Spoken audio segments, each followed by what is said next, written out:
नमस्कार दोस्तों, आप देख निष्पक्ष दस्तक। मैं हूं राजू यादव। आज मेरे साथ बात करने के लिए फूलन देवी की बहन, वीरांगना फूलन देवी की बहन रुक्मणी देवी से बात करूंगा। अखिलेश यादव जी ने इन्हें महिला सभा का प्रदेश अध्यक्ष बनाया है और इन्होंने बहुत सारी समस्याएं झेली है। आज की स्थिति में समाज में महिलाओं की कैसी परिस्थिति है? मेरा नाम रुक्मणी देवी निषाद और सांसद फूलन देवी की बड़ी बहन। मैं बहुत बहुत बाबूजी का धन्यवाद करती हूँ, अखिलेश भैया का भी धन्यवाद करती हूँ, क्योंकि हम लोगों का कोई सहारा नहीं था, ना हमारे नातेदार ना रिश्तेदार, कोई सहारा ही नहीं था। इतनी मुसीबतें आती थी, झेलते थे कि पागलों के संग में बहन जी रहती थी।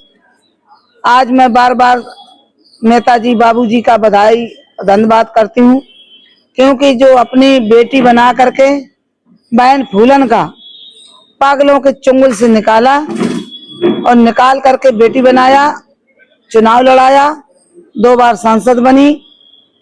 और मैं इतना कहूंगी कि जहां तक माताएं बहनों के साथ अत्याचार हो रहा है, शोषण हो रहा है, मैंने कभी नहीं देखा।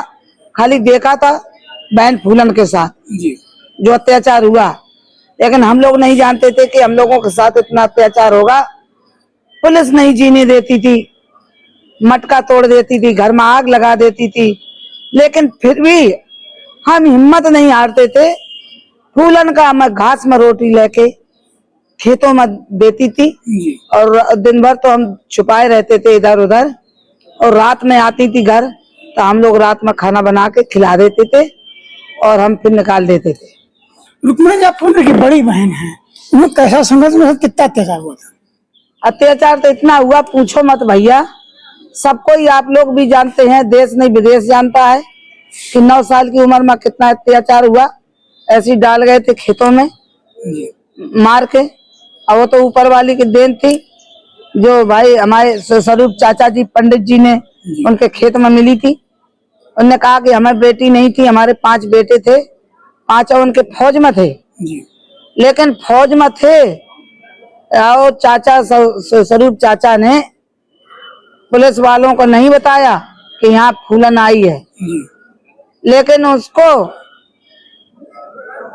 उन लोगों ने, माफियों ने मिल करके जिंदा जला दिया था और जिंदा जलते रहे और फूलन को नहीं बताया उनने कि हमारी फूलन यहाँ है। जी। पुलिस वालों ने अत्याचार किया था, जिंदा जला दिया था, एक लकड़ी का टाल लगा था जी। लेकिन उन्हें नहीं बताया। उनके 5 बेटे फौजी जंगल में कूद गए, बोले हमारी बहन है, हम रक्षा करेंगे। 5 बेटे मारे गए, ये फूलन अकेली बची थी मानसिंह के साथ। वो कैसे किस्मत से बच गई। तो मैं तो ये कहूंगी कि सबसे बड़ा योगदान समाजवादी पार्टी में है, जो बाबूजी ने छुड़ाया जेल से, बेटी बनाया, चुनाव लड़ाया। आज दिन तक अखिलेश जी इतना मानते हैं कि मेरा सगा भाई नहीं मानेगा।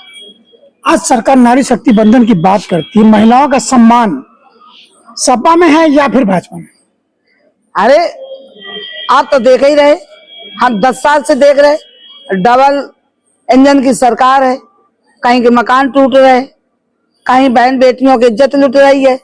तो सुविधा किसमें है, सुरक्षा किसमें है? समाजवादी पार्टी में, इसके अलावा कहीं नहीं है। कोई भी कुछ कहे, समाजवादी पार्टी की तरह कहीं सम्मान नहीं है, ना बहनन का ना बेटियों का। और कितने पढ़े लिखे लड़के हत्या हो गई, नौकरी नहीं मिल रही। अखिलेश भैया की सरकार में बहुत नौकरी मिली, इनके काम में इतना अच्छा हुआ। हम तो जय भगवान से विनय करेंगे माताएं बहनों से कि 2027 में सरकार बनाए और अपनी हिस्सेदारी भागीदारी लें। रुक्मणी जी, आपको प्रदेश अध्यक्ष बनाया गया, आप सत्ता में सरकार बनाने जा रहे हैं, महिलाओं के लिए क्या काम करें जिससे सत्ता में सरकार बनेगी? अरे हम फिर बताएंगे ना, जब पहले बनाए तो फिर दिखाएंगे कि क्या काम करा जाएगा। हम झूठी वादा तो नहीं करेंगे। अखिलेश जी के साथ में सब जने मिलके सरकार बनाएंगे तो काम होगा, और सरकार नहीं बनाएंगे तो कैसे काम होगा?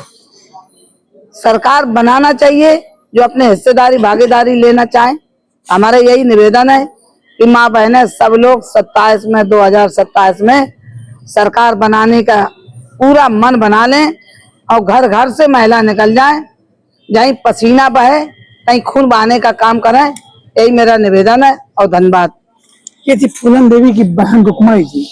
उन्होंने कहा कि भाजपा सरकार में महिलाओं के साथ बहुत अत्याचार होता है, महिलाओं का संरक्षण, महिलाओं की सुरक्षा अगर कहीं भी है तो अखिलेश के नेतृत्व में समाजवादी पार्टी में है। उन्होंने कहा 27 सरकार बनानी है, पसीना बहे या खून, हम घर घर जाएंगे और अपील करेंगे महिलाओं से कि जहां महिलाओं का संरक्षण है, जहां महिलाओं का सम्मान है, जहां महिलाओं की बात होती है, उसी की सरकार बनाएंगे। राजू यादव, निष्पक्ष दस्तक, लखनऊ।